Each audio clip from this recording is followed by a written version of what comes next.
All right, so let's jump right in. We all think we know the Nativity story, right? But what if I told you that those familiar opening lines, well, they aren't just a peaceful, quiet introduction, they're actually the first scene of a high-stakes political thriller. It's setting the stage for this massive collision between two very, very different kinds of power. So yeah, let's really look at the story through that lens. What happens when we stop picturing it as just a silent, holy night and start seeing it for what it is?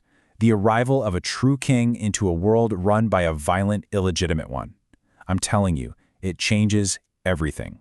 And the drama kicks off immediately. I mean, the very first verse of Matthew chapter 2, it doesn't just paint a picture. Nope, it establishes a massive, totally unavoidable conflict right from the get-go. Now, I'm sure you've heard this line a million times, but the key, the thing that unlocks this whole drama, is tucked right into that little phrase, "in the days of Herod the king." It sounds like a simple historical note, right? Just setting the time. But trust me, it's the spark that lights the whole fuse. And this is the heart of the conflict. On one side, you've got Herod, the guy in charge, the ruling monarch in Jerusalem, with the full might of the Roman Empire at his back. And on the other side, you have this newborn baby in the tiny town of Bethlehem, whose claim to power comes from this ancient divine prophecy. I mean, a collision is absolutely inevitable. So who was this guy, Herod the king? Well, the key thing to know about him is this one word, Idumean. See, Herod wasn't from the tribe of Judah, not even close. His family were Edomites, and they'd only been forcibly converted to Judaism a generation before. So to most of the people he ruled, he was a complete outsider, a foreigner who had absolutely no legitimate claim to be sitting on King David's throne. And if you look at how Herod actually got his power, wow, it was pure cutthroat politics. See, the previous dynasty, the Hasmoneans, they basically tore their own kingdom apart in a massive civil war. And that created a power vacuum that, you guessed it, Rome was more than happy to fill. Herod's family played their cards perfectly, siding with Rome, and by 40 BC, the Roman Senate itself named him King of the Jews. So his power wasn't homegrown at all. It was basically imported straight from Rome. And this is where you really see the stark contrast, right?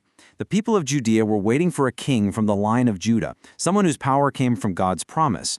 But what did they get? They got Herod, an Idumean, a foreigner, whose power came from a Roman political handout, and whose only real claim to the throne was the army he used to take it. To the people, he was nothing more than a puppet king. Okay, and the location mentioned back in verse 1, that's also super important. The old prophecy didn't just say Bethlehem. It specifically said Bethlehem Ephrathah. And that was to make sure nobody confused it with another Bethlehem up north. See, Ephrathah was the ancient name for that area, and it connected it directly to the patriarchs, to the royal tribe of Judah, and of course to King David. That name was like a giant neon sign flashing royalty over the town. All right, so now that tension really starts to build, I want you to put yourself in Herod's shoes for a second. You're this deeply insecure king, probably always looking over your shoulder. And into your capital city walks this delegation of important-looking foreigners, and they ask a question that is just politically explosive. And their question, which we see in verse 2, is so specific and so dangerous. They don't ask about a savior or a holy child. No, they ask, where is he that is born king of the Jews? That question wasn't just a religious curiosity. It was a political bombshell dropped right in the middle of Herod's court. So who were these wise men anyway? The original Greek word is mago, or magi, and these weren't just some random travelers. They were likely scholars from way out in Persia or Babylonia, the kind of guys who advised kings, who were experts in astronomy and reading the stars. And here's a really cool connection. Some traditions link them back to the legacy of the prophet Daniel, who himself was a chief wise man in Babylon centuries earlier. So why that specific phrasing? Why King of the Jews? Well, think about it. The term Messiah was a deeply Jewish religious idea, but King of the Jews? That was something else entirely. That was a political title. In fact, it was the exact title that the Roman Senate had given to Herod himself. The Magi weren't just talking theology, they were speaking the language of raw political power. So you have to understand this. When those Magi walked into Jerusalem and asked about the one born King of the Jews, Herod wasn't hearing about some beautiful prophecy being fulfilled. No, he heard the announcement of a direct challenger. He heard a rival to his throne. What he heard was treason. And Herod's reaction, it's exactly what you'd expect from a paranoid tyrant. Verse 3 tells us that when he heard this, he was troubled, and all Jerusalem with him. That fear immediately kicks his entire political machine into high gear. You can see him take 3 immediate steps. First, pure fear. He's threatened. Second, he launches an investigation. He pulls together all of his own top religious experts, the chief priests and the scribes. And third, he makes a demand. He doesn't ask politely, he demands to know where this Christ, this prophesied king, was supposed to be born. And of course, his experts give him the exact answer he was dreading. They quote the old prophecy from the book of Micah, and it confirms everything.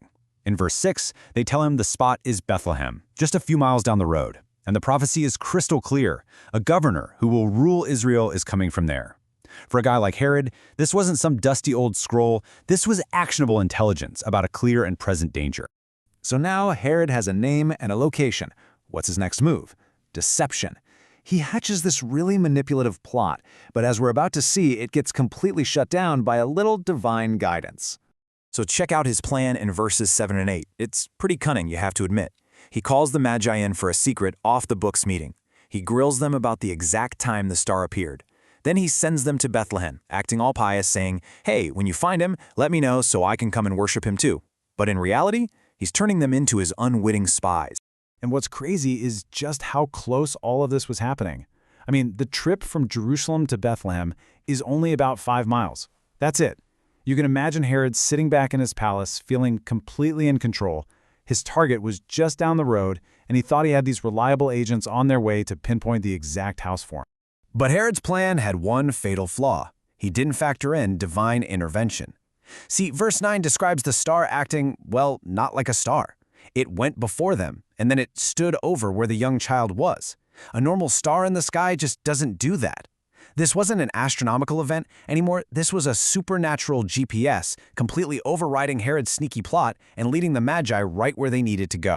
And the emotional peak of this whole part of the story, it's right here in verse 10. When the Magi see that star again, confirming they're on the right track, they don't just feel a little relieved. The text says they rejoiced with exceeding great joy. I mean, we're talking about an overwhelming, explosive kind of happiness. It's such a powerful moment, and it's the complete opposite of all the dark, fearful plotting going on back in Herod's palace. And we really have to remember the scale here. This massive, epic confrontation, it wasn't happening in the giant halls of Rome. This was a life-or-death drama unfolding in Bethlehem, a tiny village with maybe 300 people living there at the time. A tiny, incredibly vulnerable community was right in the crosshairs. So when you boil it all down, that's the real conflict, isn't it? On one side, you have this entire system of power that Herod built, a system based on political games, Roman military muscle, and just brutal violence. And on the other side, a newborn baby in a tiny village. And that brings us to the big question, doesn't it? When we strip away all the quiet, sanitized nativity scenes we're used to, and we see this story for what it really is, the arrival of a true king into a world run by a violent, illegitimate one, it just completely flips the script. It stops being a quiet, holy night, and it starts to look a lot more like the first shot fired in a revolution, don't you think?